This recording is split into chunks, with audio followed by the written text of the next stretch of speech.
الحمد لله نحمده ونستعينه ونستغفره ونؤمن به ونتوكل عليه ونعوذ بالله من شرور أنفسنا ومن سيئات أعمالنا من يهده الله فلا مضل له ومن يضلله فلا هادي له ونشهد أن لا إله إلا الله وحده لا شريك له الذي أرسله بالحق بشيرا ونذيرا وداعيا إلى الله بإذنه وسراجا منيرا فقد قال الله تبارك وتعالى في كلامه المجيد وفرقانه الحميد أعوذ بالله من الشيطان الرجيم بسم الله الرحمن الرحيم وما أمروا إلا ليعبدوا الله مخلصين له الدين وقال النبي صلى الله عليه وسلم طلب العلم فريضة على كل مسلم اللهم صل على سيدنا ومولانا محمد وعلى آله وأصحابه أجمعين اللهم صل على سيدنا ومولانا محمد وعلى آله وأصحابه أجمعين मुअज़्ज़ज़ मुकर्रम हज़रत मुसल्लियान इकराम प्रथमेই আল্লাহ সুবহানাহু ওয়া তাআলার অসংখ্য অগণিত শুকর আদায় করি যিনি আমাদেরকে বিভিন্ন ফিতনা ফাসাদ থেকে মুক্ত করে জুমআর নামাজ আদায়ের লক্ষ্যে যথাসময়ে আল্লাহর ঘর মসজিদে আসার তৌফিক দান করেছেন। সকলে একবার বলি আলহামদুলিল্লাহ। আজকে আমি আপনাদের সামনে সূরা বাইয়িনা থেকে একখানা আয়াত তেলাওয়াত করেছি। এই আয়াতের আলোকেই যতটুকু সম্ভব আলোচনা করা হবে। আল্লাহ রাব্বুল আলামিন আমাদের উপরে কিছু ইবাদত ফরজ করেছেন, কিছু ইবাদত নফল করেছেন। তো ফরজ ইবাদত যেগুলি আবশ্যকীয় করতেই হবে, অতএব প্রতিটা বান্দার জন্য ইবাদত করা কর্তব্য যেগুলি আল্লাহ পাক নির্ধারিত করে দিয়েছেন। এই ইবাদতগুলিকে আমরা আরেকটা নামে চিনি, সেটার নাম হলো নেক আমল। ইবাদতের আরেকটা নাম নেক আমল। তো আমরা ইবাদত করব, নেক আমল করব। নেক আমল করলেই আল্লাহর দরবারে কবুল হয়ে যায় না। নেক আমল কবুল হওয়ার জন্যে, আল্লাহর কাছে গ্রহণীয় হওয়ার জন্যে দুইটা শর্ত রয়েছে। একটা শর্তের নাম হলো ইলম, আরেকটা শর্তের নাম হলো তাসহিয়ে নিয়ত। প্রথমত ইলম, যে কোনো জিনিসের মূল ফাউন্ডেশন ইলম। ইলম যদি না থাকে সে ভালো করে আমল করতে পারবে না। ইলম অনুযায়ী ভালো করে যদি আমল করে তাও কবুল হবে না, নিয়তটা যদি ঠিক না থাকে। এক নম্বরে ইলম থাকতে হবে, দ্বিতীয় নম্বরে নিয়তটাকে সহি করে নিতে হবে। প্রতিটা জিনিসের একটা ফাউন্ডেশন রয়েছে। বিল্ডিং যে আমরা বহুতল বিশিষ্ট বিল্ডিং নির্মাণ করি, তার জন্যে ফাউন্ডেশন শক্তিশালী হতে হয়। ফাউন্ডেশন যদি শক্তিশালী না হয়, এর উপরে বিল্ডিং উঠানো যায় না, উঠালেও ভেঙে পড়বে। তেমনি ভাবে একজন মানুষ ইবাদত করবে, নেক আমল করবে, তার জন্যে প্রথম কাজই হলো সে ইলম শিখতে হবে। দ্বিতীয় নম্বর কাজটা হলো আমল করবে। কেন করবে? তার নিয়তটা ঠিক রাখতে হবে। নিয়ত যদি তাকে আগামীতে কমিশনারে নির্বাচন করব, এমপিতে নির্বাচন করব, মসজিদে যায় যদি নামাজটা পড়ি মুসল্লিরা দেখবে, দিনদার মনে করবে, ভালো মানুষ মনে করবে, আমারে ভোট দিবে, এই নিয়ত নিয়ে যদি কেউ নামাজ পড়ে, এই নামাজ আল্লাহর দরবারে কবুল হবে? প্রতিটা আমলই এমন নিয়তের উপরে নির্ভর করবে। নিয়ত যদি ভালো না থাকে, এই আমল আল্লাহর দরবারে কবুল হয় না। নিয়তটাকে এত গুরুত্বপূর্ণ বলা হয়েছে যে নিয়ত হলো মানুষের দেহের রুহের মতো। মানুষের দেহ পড়ে আছে, রুহ নাই। তাকে আমরা আর এখন স্বাভাবিকভাবে যে মানুষ বলি এটা বলবো না, মরা লাশ বলবো। দেহের ভিতরে প্রাণ না থাকলে এই দেহের দাম নাই। তেমনি ভাবে আমলের ভিতরে যদি ইখলাস না থাকে, এই আমলেরও দাম নাই। আমলের রূহ বা আত্মা হলো নিয়ত, সহিহ নিয়ত। অতএব এই সহিহ নিয়ত সম্পর্কে আল্লাহ রাব্বুল আলামিন কুরআনুল কারীমের মধ্যে বলে দিয়েছেন, وَمَا أُمِرُوا إِلَّا لِيَعْبُدُوا اللَّهَ مُخْلِصِينَ لَهُ الدِّينَ। আল্লাহ পাক মানুষকে হুকুম দিয়েছেন, মানুষদেরকে আল্লাহ রাব্বুল আলামিন হুকুম দিয়েছেন, তোমরা প্রতিটা আমল ইখলাসের সাথে করো। যত আমল আছে, ইবাদত আছে, প্রতিটা আমল বা ইবাদত ইখলাসের সাথে করতে হবে। ইখলাস যদি না থাকে তাহলে এই আমলের মূল্য হয় না। এই জন্যে আমাদের প্রতিটা আমলের ভিতরে থাকবে ইলম, প্রতিটা আমলের ভিতরে থাকবে ইখলাস। ইলম যদি না থাকে তাহলে লোকটা তো আমল করতেই পারবে না। দুনিয়ার মধ্যে একজন মানুষ ইঞ্জিন সম্পর্কে কিছুই বোঝে না, তারে যদি বলা হয় ইঞ্জিনটা ঠিক করে দেন, তার দ্বারা সম্ভব নয়।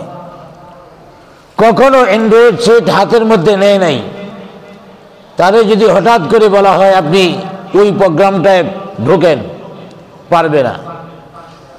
তাহলে যে কাজটাই করবে, দুনিয়ার কাজও যদি হয়, আমাদের দুনিয়ার কাজ সম্পর্কে জ্ঞান থাকা জরুরি।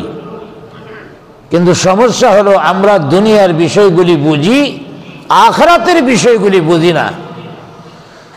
দুনিয়ার বিষয় যে কাজগুলি করব, প্রতিযোগিতা হয় কার চেয়ে কার কারখানার মধ্যে মাল ভালো করা যায়, কার ফ্যাক্টরির মধ্যে পণ্যটা আরো মানসম্মত করা যায়। সবাই প্রতিযোগিতার মধ্যে আছি। আর যখনই নেক আমলের ক্ষেত্র আসে, ইবাদতের ক্ষেত্র আছে, ওই ছোট সময়ে সূরা ফাতিহা শিখেছিলাম, ঠিক আছে কিনা একটা বার সেটা যাচাই করা প্রয়োজন করি না। আমার মালের কোয়ালিটি প্রতি বছর ভালো করার চেষ্টা করি, কিন্তু আমার আসল যেটা আমল, সেই আমল ঠিক হচ্ছে কিনা একটা বার আমরা যাচাই বাছাই করি না। শুধু দুনিয়ার বিষয় নিয়ে আমরা ব্যস্ত আছি। অতএব আল্লাহর হাবিব সাল্লাল্লাহু আলাইহি ওয়াসাল্লাম বলেন, প্রতিটা মুসলমানের জন্য ইলম শিক্ষা করা ফরজ। প্রতিটা মুসলমানের জন্য এলেম শিক্ষা করা ফরজ, ভালো করে মনে রাখতে হবে। আল্লাহর হাবিব বলেন, তলাবুল ইলমি ফরিদাতুন আলা কুল্লি মুসলিম। আল্লাহর হাবিব সাল্লাল্লাহু আলাইহি ওয়াসাল্লাম বলেছেন, প্রতিটা মুসলিম নারীর উপরে ইলমে দ্বীন শিক্ষা করা ফরজ করা হয়েছে। ইলমে দ্বীন শিক্ষা করব, যে ইলমে দ্বীনটা আমাদের উপরে ফরজ করা হয়েছে, সেই ইলমে দ্বীন কতটুকু? সবাই দাওরায়ে হাদিস পাশ করতে হবে, বড় মাওলানা হতে হবে, বড় মুফতি হতে হবে, এটা আল্লাহ পাক আমাদের উপরে ফরজ করেন নাই। ফরজ করেছেন বান্দার জন্য প্রয়োজনীয় ইলম, প্রয়োজনীয় জ্ঞান, যতটুকু ইলম বান্দার জন্য প্রয়োজন এতটুকু ইলম বান্দার জন্য শিক্ষা করা ফরজ। এখন বান্দার জন্য প্রয়োজন কতটুকু? একজন মুসলমান হিসাবে আমার নামাজ পড়তে হয়, অতএব এই নামাজের ইলম শিক্ষা করা আমার ফরজ। নামাজ যেমন ফরজ, তেমনি ভাবে নামাজ সম্পর্কে জানাও আমার জন্য ফরজ।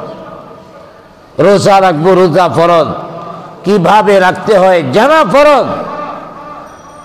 প্রতিটা আমল সম্পর্কে জানা ফরজ, না জানলে আমল করতে পারবো না। বিশেষ করে প্রতিটা মানুষের কিছু দায়িত্ব আছে আমার ভাইয়েরা, যেগুলি পারিবারিক বা ব্যক্তিগত দায়িত্ব। প্রতিটা মানুষের এক সময় সংসারের দায়িত্ব নিতে হয়। যে কোনো মানুষ, সে শিক্ষিত হোক, মূর্খ হোক, ধনী হোক, গরিব হোক, যে যে পেশারই হোক, একটা সময় এমন আসে তার সংসারের দায়িত্ব নিতে হয়। অতএব এই সংসার সম্পর্কে তার জানা ফরজ। সে সংসার কিভাবে চালাবে, তার স্ত্রীকে কিভাবে চালাবে, স্ত্রীর অধিকার কতটুকু, তার দায়িত্ব কতটুকু, সেটা জানতে হবে। তার ছেলে মেয়ে থাকলে ছেলে মেয়েদেরকে কিভাবে চালাতে হবে এই সম্পর্কেও তার জ্ঞান থাকতে হবে। তার ব্যবসা প্রতিষ্ঠান, অথবা লোকটা চাকরি করে অথবা লোকটা শ্রমিক, যে যে পেশার মধ্যেই থাকুক না কেন, তার অধীনে যে কাজগুলি আছে এই কাজগুলি সম্পর্কে জানা তার জন্য ফরজ। সেই ফরজিয়াত যদি জানা না থাকে, তার স্ত্রীকে শরীয়ত অনুযায়ী চালাতে পারবে না, তার ছেলেদেরকে দ্বীনের উপরে নিতে পারবে না, তার ব্যবসা বৈধভাবে পরিচালনা করতে পারবে না। সে যেখানে চাকরি করে সেখানে বৈধভাবে সে দায়িত্ব পালন করতে পারবে না। একজন শ্রমিক তার দায়িত্ব ভালোভাবে পালন করতে পারবে না। এই জন্য আমি যে কাজটা করব এই কাজ সম্পর্কে আমার জ্ঞান অর্জন করা আমার জন্য ফরজ। আল্লাহ পাক এই জ্ঞান আমাদের জন্য ফরজ করে দিয়েছেন, আল্লাহর হাবিব হাদিসের মধ্যে বলে দিয়েছেন। অতএব আমি যে কাজগুলি করি এই কাজগুলি সম্পর্কে আমার জ্ঞান অর্জন করাটা আমার জন্য ফরজ। তারপরে আসেন আমলের ক্ষেত্রে, আমি যে আমলটাই করব, যে ইবাদতটাই করব, সেই ইবাদতটা আমার জ্ঞান অর্জন করতে হবে, ইলম অর্জন করতে হবে। এটা বলা হয় নাই দাওরায়ে হাদিস পর্যন্ত আপনার পয়রে মাওলানা হতে হবে, এটা ইসলাম বলে নাই সবার ক্ষেত্রে। ইসলাম বলে নাই আপনার মুফতি হতে হবে, মুফাসসির হতে হবে, বরং ইসলাম বলেছে আপনার প্রয়োজনীয় ইলম শিক্ষা করতে হবে, এটা ফরজ করে দেওয়া হয়েছে। কিন্তু আমরা সেই ফরজিয়তটা অধিকাংশ ক্ষেত্রেই আমরা ফরজিয়তটা আদায় করছি না, প্রয়োজনীয় জ্ঞান আমরা অর্জন করছি না। অতএব ব্যক্তিগত বিষয়গুলিকে, পারিবারিক বিষয়গুলিকে ফরজে আইন করে দেওয়া হয়েছে। আর সামগ্রিক ক্ষেত্রে ইলম যেটা, এটা আমাদের উপরে ফরজে আইন করা হয় নাই। তবে একদল লোক থাকতে হবে যারা বড় আলেম হবে। যেমন আমাদের দেশের মধ্যে সরকার পরিচালনার জন্যে প্রতিটা মানুষের জন্য জ্ঞান অর্জন করা ফরজ নয়। যিনি প্রেসিডেন্ট হবেন রাষ্ট্র সম্পর্কে তার জ্ঞান অর্জন করতে হবে। মন্ত্রী যিনি থাকেন রাষ্ট্র সম্পর্কে জ্ঞান অর্জন করতে হবে। এমপি যারা থাকেন তাদের সংবিধান সম্পর্কে জ্ঞান অর্জন করতে হবে, কারণ গণতান্ত্রিক পরিভাষায় সংসদে এমপিরা আইন বানাবে, যদিও ইসলামে তার কোনো স্থায়িত্ব নেই, সংসদে আইন বানাবে লোকটা দেয়া।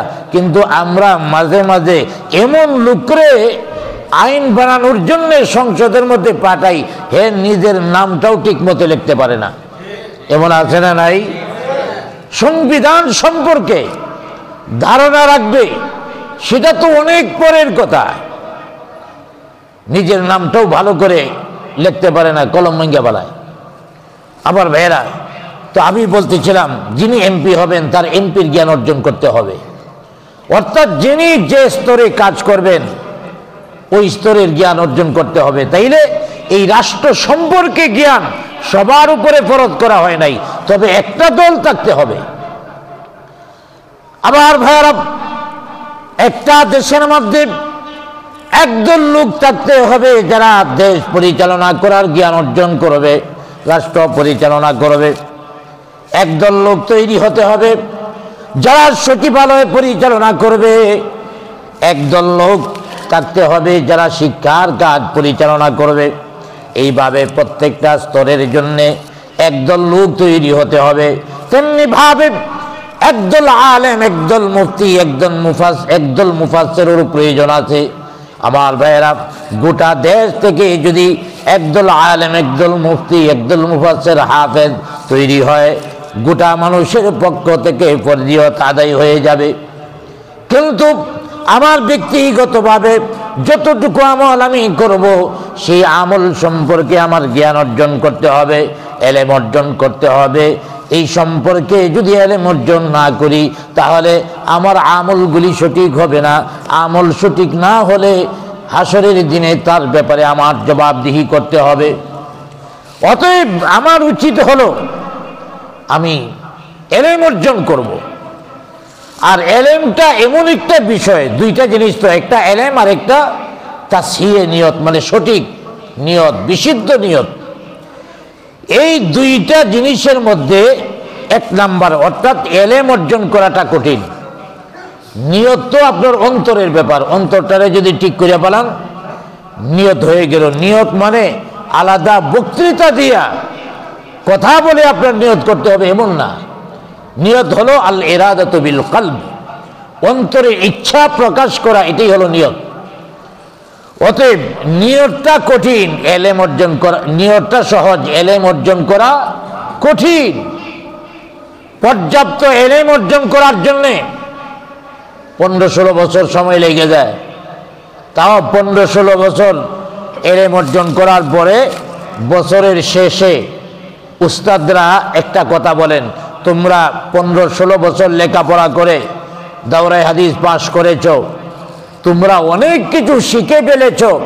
বিষয়টা এমন নয়, বরং এখন যদি শিখতে চাও, শিক্ষা করার একটা যোগ্যতা তোমাদের তৈরি হয়েছে। সুবহানাল্লাহ বলেন। 15-16 বছর পূর্বে কিছুই শিখতে পারে নাই, বরং এখন যদি শিখতে চাও তাহলে তোমরা শিখতে পারবে। অর্থাৎ এখন থেকে তোমরা মুতাআলা করবে, গবেষণা করবে, বিভিন্ন বড় বড় বই পড়বে, কিতাব পড়বে এবং তোমরা জানবে।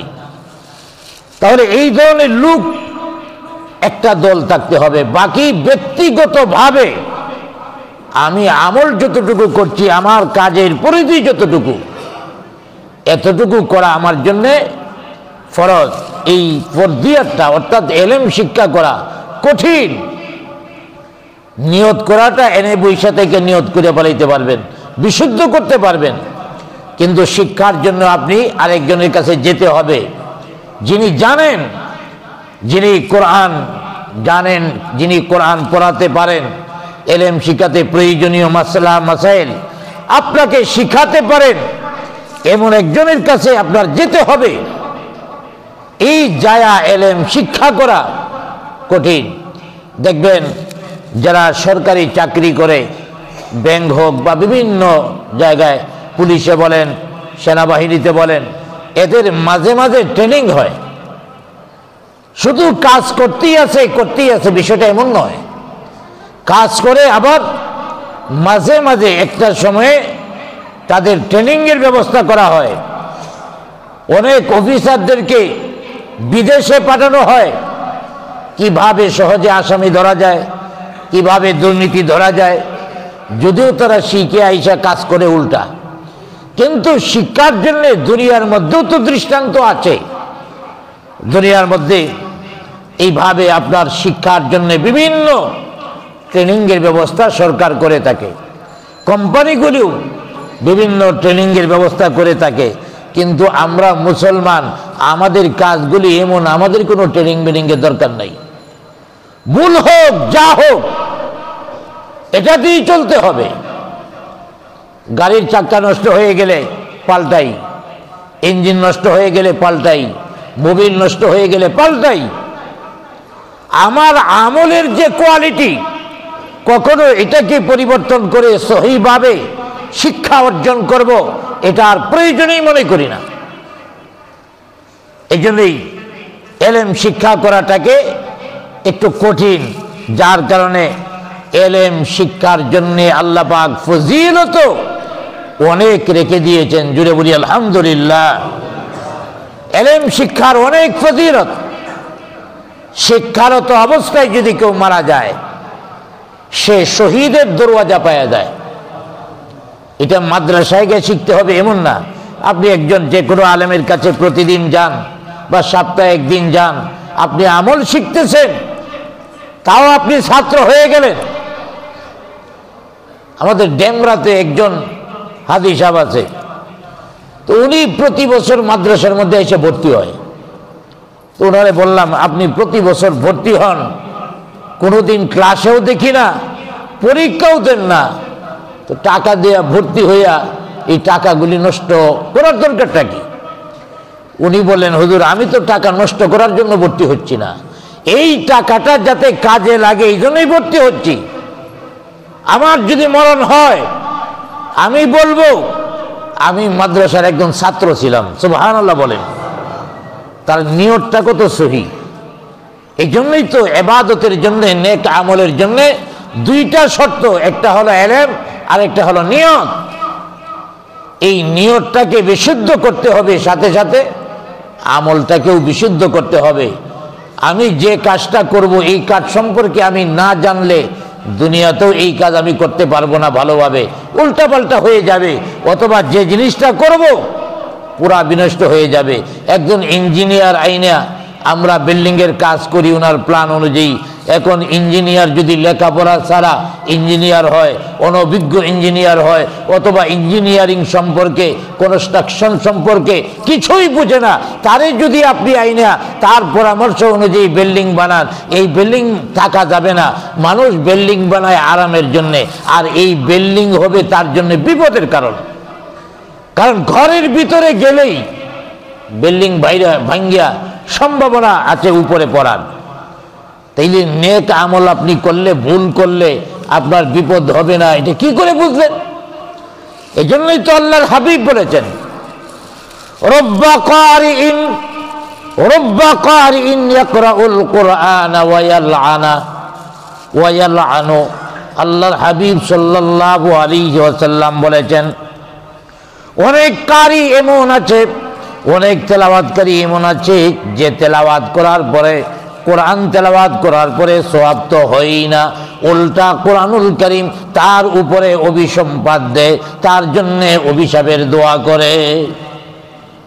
কোরআন তেলাওয়াত করলে সে তো সওয়াব পাওয়ার কথা, এবং হাদিসের মধ্যে আসছে ইবাদতের মধ্যে সর্বশ্রেষ্ঠ ইবাদত হলো কোরআন তেলাওয়াত।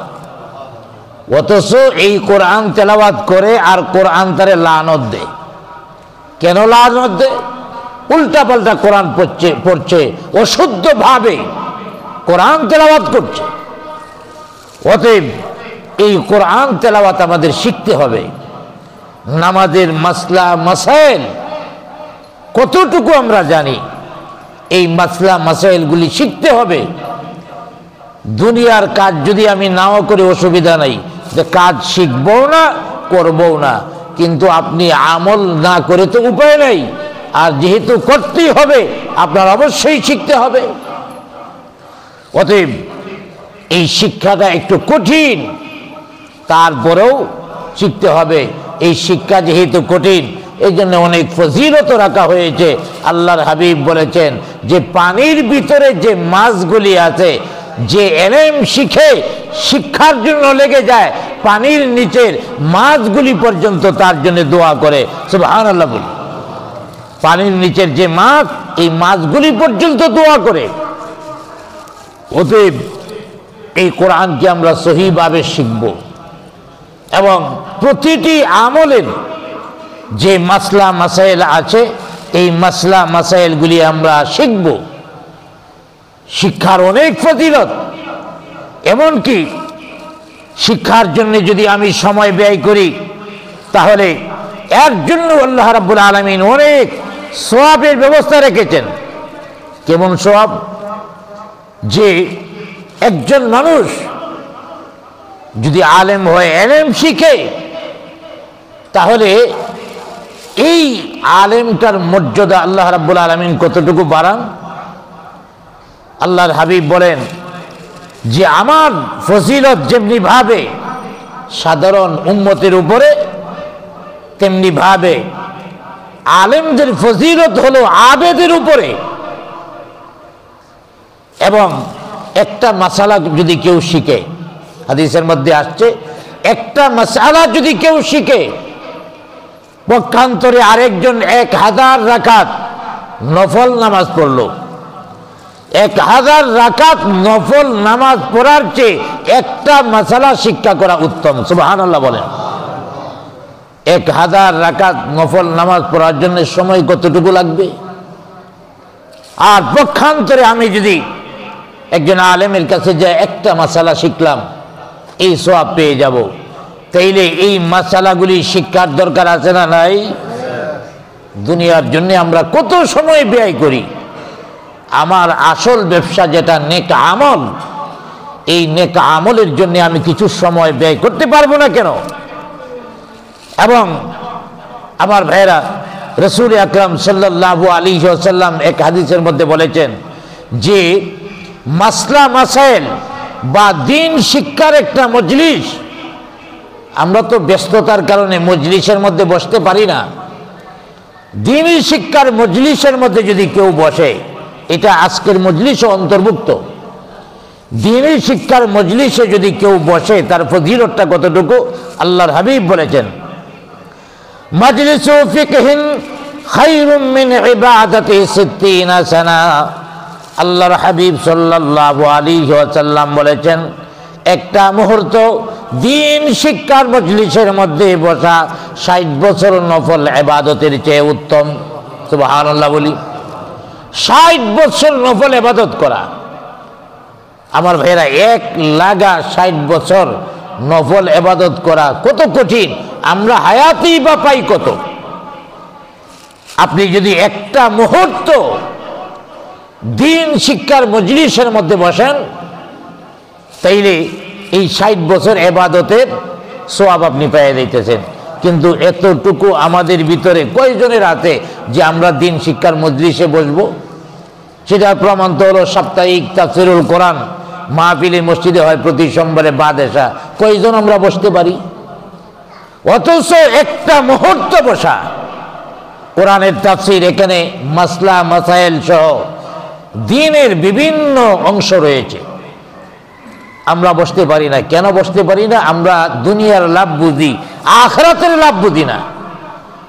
দুনিয়ার মধ্যে যদি এমন লাভ হয় যে কেউ 1 ঘন্টা সময় অমুক জায়গার মধ্যে ব্যয় করলে 10 লক্ষ টাকা পাবে, তাইলে এরে সেনাবাহিনী দিয়া গ্রাউ করিয়া আটকানো রাখা সম্ভব হবে?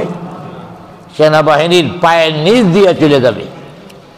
গুলি খাওয়ার রিস্ক থাকলেও 1 ঘন্টায় 10 লাখ, কত বড় সুযোগ। কিন্তু আল্লাহর হাবিব বলেন, আল্লাহ পাক আল্লাহর বান্দাকে এর চেয়ে বড় সুযোগ দিয়ে রেখেছেন। একটা মুহূর্ত অর্থাৎ কয়েক সেকেন্ডে মিলে একটা মুহূর্ত হয়। একটা মুহূর্ত যদি দিন শিক্ষার কোনো মজলিসের মধ্যে বসে 60 বছর ইবাদতের সমান সওয়াব পাওয়া যায়। 60টা বছর কত লম্বা! একজন মানুষ 60 বছর হায়াতও পায় না। না বুঝার কারণে দিনই মজলিসের মধ্যে আমরা আসতে পারি না। জুম্মার নামাজের মধ্যেও দেখা যায় কিছু লোক আয়া কোনো মতে দৌড়ায়া দেখে যে হুজুরে রুকুর মধ্যে চলে যাইতেছে, সিঁড়ির মধ্যে দাঁড়াই আল্লাহু আকবার। কি ব্যস্ততা তোমার! তো এখন যদি রুহটা বের হয়ে যায়, তোমার ব্যস্ততা কোথায় থাকবে? তোমার ব্যস্ততার জন্য তোমার দোকান আটকে থাকবে না, তোমার জন্য তোমার অফিস আটকে থাকবে না, দুনিয়ার একটা কাজও তোমার জন্য আটকে থাকবে না। কিসের এত ব্যস্ততা তোমার? এই জন্য মনে রাখতে হবে, দ্বীনের মজলিসের মধ্যে বসতে হবে, দ্বীন শিখতে হবে। দুনিয়া যেমন আমরা শিখি, দ্বীনও শিখতে হবে। অতএব আমরা দ্বীনটা যদি শিখি, মাসলা মাসাইল শিখি, তাহলেই তো আমাদের আমলগুলি সুন্দর হবে। আর যদি দ্বীন না শিখি, তাহলে আমাদের আমল হবে গাধার আমলের মতো। গাধার আমল কেমন? আমার ভাইরা, গাধার আমল সূরা জুমার মধ্যে আল্লাহ পাক বলেছেন, কামাসালিল হিমারি ইয়াহমিলু আসফারা। গাধার পিঠের মধ্যে যদি অনেক বড় একটা কিতাবের গাটরি বেঁধে গাধার পিঠের মধ্যে দেওয়া হয়, গাধা বুঝবে না কিতাব নাকি কোরআন নাকি হাদিস নাকি লবণের বস্তা। গাধা বুঝবে না। যাই রাখা হোক না কেন, গাধার সবগুলিকেই সমান মনে করবে, সবগুলিকেই সমান মনে করবে।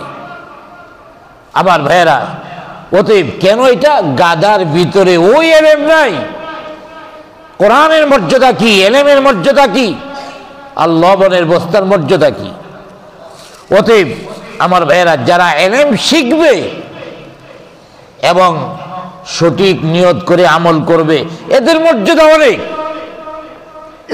এই জন্যই তো আল্লাহ রাব্বুল আলামিন আলেমদের মর্যাদা সম্পর্কে বলেছেন, ইয়ারফাউল্লাহুল্লাযীনা আমানু মিনকুম ওয়াল্লাযীনা উতুল ইলমা দারাজাত। আল্লাহ পাক বলেন, যার ঈমান আছে এবং যে এলেম অর্জন করে, ঈমানদার আলেম, আল্লাহ রাব্বুল আলামিন তার মর্যাদা বৃদ্ধি করে দেন, সবার উপরে করে দেন। আলেম ঈমানদার হতে হবে। প্রশ্ন হতে পারে, একজন আলেম আবার ঈমানহীন হয় কেমনে? হ্যাঁ, আছে। ইহুদিদের মধ্যে থেকেও আলেম বানায়। কেন বানায়? আলেমদের ভিতরে ফিতনা তৈরি করার লাগিয়া, মুসলমানদের ভিতরে ফিতনা তৈরি করার লাগিয়া। এই ভারতবর্ষে 10 বছর ইমামের পিছনে নামাজ পড়ার পরে পাওয়া গেছে এই ইমাম ইহুদি অথবা ইমাম খ্রিস্টান। ওই ব্রিটিশরা এটা করেছিল। তবে এখন খুব কঠিন, কারণ এখন দ্বীনি এদারা, দ্বীনি মাদ্রাসা অসংখ্য হয়ে গেছে, যার কারণে প্রতিটা আলেমের পরিচয় আমাদের সামনে স্পষ্ট। আলেম আমরা কই থেকে নিতেছি, কোন মাদ্রাসায় পড়ছে, বাড়ি কই, সব জেনে বুঝেই আমরা নিয়ে থাকি। তদানীন্তন সময়ে এতটা পরিচয় নেওয়ার সুযোগ ছিল না। অতএব একজন ঈমানদার আলেমের মর্যাদা অনেক। এই আলেম ছোট বড় হতে পারে, অর্থাৎ একজন আলেম যিনি পূর্ণাঙ্গ বিষয়ে জানবে বড় আলেম হবে, আর একজন নিজের আমল সম্পর্কে জানবে, নিজের আমল সম্পর্কে জানবে। আর আমরা তো এখন আর সুযোগ, এখন যদি আমরা চেষ্টাও করি আলেম হওয়া সম্ভব না। তবে দ্বীনি বিষয়গুলি এলেম অর্জন করা সহজ। আমার আমল অনুযায়ী আমি এলেম শিখব, আর নিজে যেহেতু আলেম হতে পারবো না, আলেমের মর্যাদা জানার পরেও এখন সম্ভব নয়। এখন কি করতে পারি? আমার একটা ছেলেরে আলেম বানাতে পারি। কেন বানাবো? আমার ভাইরা, 1 নাম্বার, আলেম কিয়ামতের ময়দানে গুনাহগারদের জন্য সুপারিশ করতে পারবে। সুবহানাল্লাহ বলেন। আলেম তার মা বাবার জন্যে, দাদা দাদি, নানা নানি, শ্বশুর শাশুড়ি, স্ত্রী এবং যার টাকায় আলেম হয়েছে, এই 10 জনকে সুপারিশ করে জান্নাতে নিতে পারবে। সুবহানাল্লাহ বলেন। 1 নম্বরে আলেমের বাবা, 2 নম্বরে মা, 3 নম্বরে দাদা, 4 নম্বরে দাদি, 5 নম্বরে নানা, 6 নম্বরে নানি, 7 নম্বরে শ্বশুর, 8 নম্বরে শাশুড়ি, 9 নম্বরে স্ত্রী, আর 10 নম্বরে যার টাকা দিয়ে আলেম হয়েছে। অনেক ভাইয়েরা আছে নিজে আলেম হইতে পারলাম না, ছেলেটারেও আলেম বানাইতে পারলাম না, এখন একটা কাজ করি কি, একজন ছাত্ররে টাকা পয়সা দিয়া মাদ্রাসায় পড়াবো, আল্লাহ যদি উসিলা বানায়। এমন অনেক ভাইয়েরা আছে যারা একজন ছাত্রের লেখাপড়ার খরচ বহন করে। এভাবে খরচ বহন করে দিকেই তো মাদ্রাসাগুলি বাংলাদেশের মধ্যে চলতেছে, অন্য জায়গায় চলতো না। আমার মাদ্রাসার মধ্যে 450 ছাত্র আছে, মাত্র 150 ছাত্র টাকা দিয়া খাওয়া দাওয়া করে, আর 300 ছাত্র সব ফ্রি। এদের খানার টাকা, আমার তো আর এই সম্পদ নেই যে 300 ছাত্রকে প্রতি মাসে খাওয়াবো। 300 ছাত্ররে খাওয়াইতে হইলে কমপক্ষে অনেক টাকার দরকার, অনেক লক্ষ লক্ষ টাকার দরকার। অতএব এইগুলি আল্লাহর বান্দারাই ব্যবস্থা করে দিচ্ছে। এই জন্যেই কিয়ামতের ময়দানে সুপারিশও করবে। হাদিসের মধ্যে রাখা হয়েছে 10 নম্বরে যার টাকার বিনিময়ে হাফেজ হয়েছে, মাওলানা হয়েছে, তাকেও সুপারিশ করে জান্নাতে নিয়ে যাবে। অতএব আজকের বয়ানের মাহাসিল যে বিষয়, আমরা আলেম এখন আর হতে পারবো না, ছেলেরে বানানোর চেষ্টা করব, নাতিরে বানানোর চেষ্টা করব, তাও যদি না পারি একজন ছাত্রকে আলেম বানানোর দায়িত্ব আমরা নিতে পারি, কিন্তু নিজে শিক্ষা এটা আরেকজনের বানাইলে হবে না।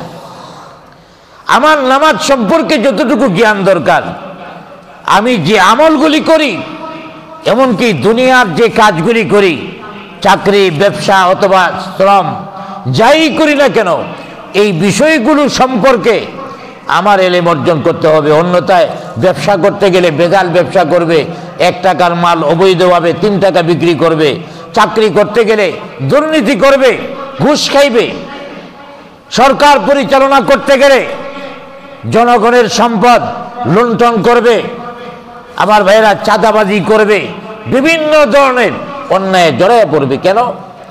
আমরা মুসলমান হওয়ার পরে আমার আমলটা কিভাবে করতে হবে, আমার কাজটা কিভাবে করতে হবে, আমার দায়িত্ব কি একজন মুসলমান হিসাবে, এই দায়িত্ব আমি শিখলাম না।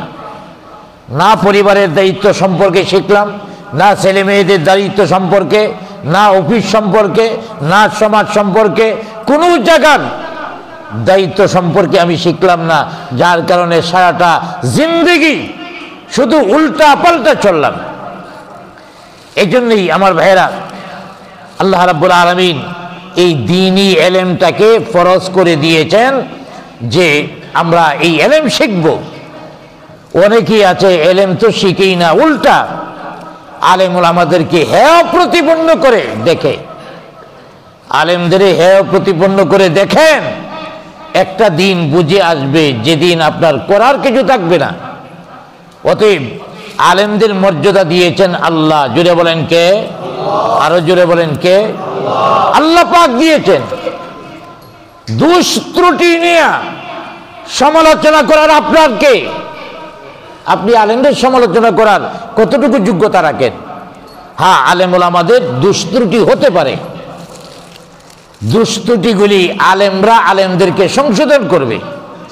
আমাদের দেশের মধ্যে অনেক টুপিওয়ালাও দেখা যায়, অনেক পাঞ্জাবিওয়ালাও দেখা যায়, পাগড়িওয়ালাও দেখা যায়, আলেম ওলামা থেকে বিচ্ছিন্ন হইয়া আলেম ওলামাদের গালিগালাজ করতেছে, আছে না নাই? ওরা কি আসলে দিন পালন করে না কোনো ব্যক্তির পূজা করে? ব্যক্তির পূজা করে, দিন মানে না তারা। লজ্জা লাগে না আপনার? যে আলেমদের কথায় আপনার গায়ের মধ্যে পাঞ্জাবি লেগেছে, যে আলেমদের কথায় দাড়ি রেখেছেন, যে আলেমদের কথায় মাথায় পাগড়ি উঠিয়েছেন, একজন ইঞ্জিনিয়ার আর ডাক্তার প্রকৌশলীর কথায় আলেম ওলামা থেকে বিচ্ছিন্ন হইয়া গালিগালাজ করেন, লজ্জা লাগে না? আলেম ওলামাদের দুষ্ত্রুটি থাকতে পারে, তবে আলেম ওলামা সম্পর্কে আল্লাহ পাক কি বলেছেন? ইন্নামা ইয়াখশাল্লাহা মিন ইবাদিহিল উলামা। আল্লাহ পাক বলেন আমার বান্দাদের মধ্যে আলেমরা আল্লাহকে বেশি ভয় পায়। সুবহানাল্লাহ বলেন। আল্লাহ পাক নিজে সাক্ষী দিচ্ছেন আলেমরা বান্দাদের মধ্যে সবচেয়ে বেশি আল্লাহকে ভয় পায়। কোন আলেম যদি কোনো অন্যায়ের মধ্যে জড়ায় পড়ে, কোনো পাপের মধ্যে জড়ায় পড়ে, হ্যাঁ এটা বলি না, কোনো আলেম অন্যায় জড়াতে পারে না, পাপের মধ্যে জড়াতে পারে না। কোনো আলেম যদি অন্যায়ের মধ্যে জড়ায় যায়, বিচ্ছিন্ন হয়ে যায়, পাপের মধ্যে জড়ায় যায়, তখন কি করতে হবে এই সম্পর্কে আল্লাহর হাবিব সাল্লাল্লাহু আলাইহি ওয়াসাল্লাম বলে দিয়েছেন। আল্লাহর হাবিব বলেন ইত্তাকু জাল্লাতাল আলেম, আলেমদের ইজ্জতের ব্যাপারে সতর্ক থাকো, আলেমদেরকে অপমান করার ব্যাপারে সতর্ক থাকো, আলেমদেরকে অপমান করার ব্যাপারে তোমরা সতর্ক থাকো, অর্থাৎ আলেমদেরকে বেইজ্জতি করা যাবে না। ওয়ালা তাকতাউহু, এবং আলেমদের থেকে বিচ্ছিন্ন হওয়া যাবে না, অর্থাৎ আলেমদের কোনো ত্রুটি দেখা, আলেমদের কোনো বিচ্যুতি দেখে আলেমদের থেকে বিচ্ছিন্ন হওয়া যাবে না, বরং কি করতে হবে ওয়ান্তাদিরু ফাইআতাহু। আল্লাহর হাবিব বলেন তুমি অপেক্ষা করতে থাকো, আল্লাহর কাছে দোয়া করতে থাকো, অপেক্ষা করতে থাকো, এই আলেমও সেই অন্যায় থেকে এক সময় ফিরে আসবে। সুবহানাল্লাহ বলেন। অতএব আল্লাহর হাবিব বলেছেন আলেমদের ইজ্জতের ব্যাপারে সতর্ক থাকো। দ্বিতীয় নাম্বার বলেছেন কেউ যদি অপরাধে জড়ায়ও পড়ে, ওয়ালা তাকতাউহু, তাদের থেকে বিচ্ছিন্ন হয়েও না, বরং অপেক্ষা করতে থাকো, সে ফিরে আসবে। আমার ভাইয়েরা, আর সেটা বলা হয়েছে একজন আলেম অপরাধে বিচ্ছিন্নভাবে জড়ায় পড়তে পারে, একজন আলেম পাপ করে ফেলতে পারে, কিন্তু শরীয়তের মাসলা মাসাইলের ব্যাপারে একটা সূত্র আছে, এটা হলো গোটা বিশ্বের আলেম একসাথে গুমরাহ হবে না। আলহামদুলিল্লাহ বলেন। একসাথে গোটা বিশ্বের আলেম গুমরাহ হবে না। হ্যাঁ, গোটা পৃথিবীর মধ্যে 10 জন আলেম গুমরাহ হয়ে যেতে পারে, 20 জন আলেম গুমরাহ হয়ে যেতে পারে, সমস্ত আলেম একসাথে গুমরাহ হবে না। এটাও আল্লাহর হাবিবের কথা। অতএব এটা আমাদের জন্য বড় একটা সুখবর। যখনই আমাদের সামনে কোনো বিষয়ে বিভ্রান্তি দেখা দেয়, কোনো মাসলার ব্যাপারে হোক, যে কোনো কাজে, একজন আলেম এটা বলতেছে, তাইলে আমার দেখতে হবে সমস্ত আলেম ওলামাদের সাথে তার মত মিলে কিনা। মনে করেন এই বংশাল থানার মধ্যে 1000 আলেম আছে, 1000-এ বলতেছে এক কথা আর 2 জনে বলতেছে আরেক কথা, কোনটা মানবেন? যেটা বলেন কোনটা? অতএব 1000-এর পক্ষে আমি থাকবো, তাইলে আমি সফল। কারণ আল্লাহর হাবিব বলেছেন একসাথে সব আলেম গুমরা হয় না, 2 জন হইতে পারে, 5 জন হইতে পারে, অল্প একটা সংখ্যা হতে পারে। অতএব আমার ভাইয়েরা, এই এলেমের 2টা দিক, একটা হলো আলেম হওয়া আর একটা হলো আলেম হওয়াটা আমার জন্য ফরজে আইন নয়, ফরজে আইন, অর্থাৎ ব্যক্তিগতভাবে প্রত্যেকের উপরে ফরজ প্রয়োজনীয় এলেম অর্জন করা। অতএব আমার আমলগুলির জন্য যে মাসলা মাসাইল দরকার, আলেমুল আমাদের সাথে সুসম্পর্ক রেখে এই মাসালাগুলি একটার পর একটা, প্রতিদিন একটা করে মাসালা শিখেন বা সপ্তাহে একটা করে শিখেন। সারা জীবনে যদি সপ্তাহে একটা করে মাসালা আমরা শিখতাম, তাহলে হিসাব করেন তো বয়স কত হয়েছে, কত হাজার মাসলা আমরা শিখে পালাইতাম। অতএব এইভাবে সহজেই আমরা শিখতে পারি আমার ভাইয়েরা। কারণটা হলো যদি মাসলা মাসাইল না শিখি, আমার পরিবারকেই আমি দিনদার বানাতে পারবো না, দিনের মধ্যে চালাতে পারবো না। অথচ আল্লাহ পাক বলেছেন ইয়া আইয়ুহাল্লাযীনা আমানু কু আনফুসাকুম ওয়া আহলিকুম নারা, হে ঈমানদারেরা, তোমরা নিজেরা জাহান্নামের আগুন থেকে বাঁচো এবং তোমার আহালদেরকেও জাহান্নামের আগুন থেকে বাঁচাও। আহাল কাকে বলা হয়? আহাল হলো ছেলে মেয়ে, অর্থাৎ পরিবারের সদস্যবৃন্দ। পরিবারের সদস্যবৃন্দকে বাঁচাতে হবে, তারপরে আমার সমাজের লোকদের, আমার অফিসের লোকদের, আমার থানার লোকদের, পর্যায়ক্রমে গোটা পৃথিবীর মধ্যে আমি একজন দায়িত্বশীল। গোটা পৃথিবীর মানুষ আস্তে আস্তে দায়িত্ব পারবে। আমি পরিবারের দায়িত্ব পালন করতে পারছি, এখন সমাজের করব।